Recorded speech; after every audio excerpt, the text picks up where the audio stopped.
মান্না নায়করাজ রাজ্জাকের সামনে অভিনয় করাটা কঠিন, এটা অনেকের জন্যই। হ্যাঁ, পরবর্তী আরও অনেকে পেয়েছেন।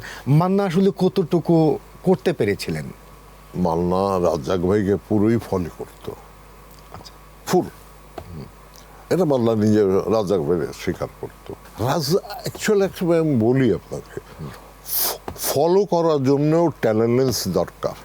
ট্যালেন্ট না হইলে ওই লোককে আপনি কাউকে ফলো করতে পারবে না। ওয়াকিল আহমেদের একটা ছবিতে, হ্যাঁ, আপনার পোশাক খুলে নেই হচ্ছে বাপ্পারাজ। হ্যাঁ, গল্পটা শুনতে চাই।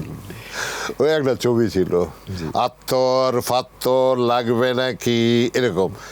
ওই ছবিতে সবচেয়ে পিকুলিয়ার ছিল আমি, দিলদার, ইদ্রিস। মাঝে মাঝেও এরা বিরক্ত হয়ে যেত আমাদের বিতলামির ঠেলায়, কথাটা বুঝছেন। ওই সব স্ক্রিপ্ট আর হবে কিনা আমি জানি না।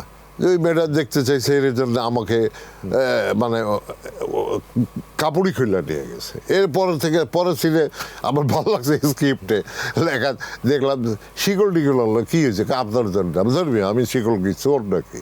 কয় না ভাই, ওই যে হিরোরা কাপড় খুলে নিয়েছে না, হ্যাঁ, এখন আপনি পাত্তরই বেচেন কিন্তু শিকল দিয়ে পাই না। এই আইডিয়াটা খুব যেই লিখেছিল খুব ভালো করেছিল। কিন্তু আগের লেখাতে তো আপনারাও যুক্ত করতেন অনেক কিছু।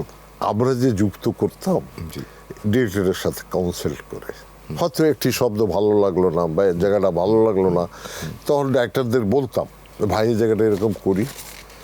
হ্যাঁ, তখন ওনারা চিন্তা করতেন, চিন্তা করার পর ইয়াস বলতেন। আর আমরা যুক্তিসঙ্গত তো বলতাম, যৌক্তিক যে জিনিসটা লাগবে এখানে আমরা বলতাম ভাই এটা এই ওয়ার্ডটা এরকম করি, হ্যাঁ করেন, বা এই সংলাপটা আমার বলতে একটু প্রবলেম হচ্ছে, এটা কি করা যায়, ওর করে দিতেন। এরকম ছিল। আমার মনে হয় সামনে ছবি হলেও অনেক আর্টিস্টরা তাই করবেন।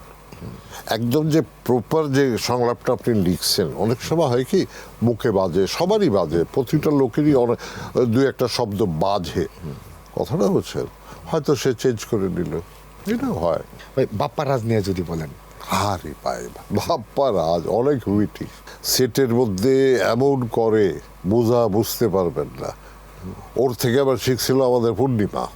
একদিন পূর্ণিমা মেকআপ করতেছে, আমি আর জ্যাকি বসা, আমি তো মেকআপ করি না কখনো, তাকায় রয়েছে। আমার কয় ববি ভাই, জ্যাকি ভাই এবার তাকায় রয়েছে কেন?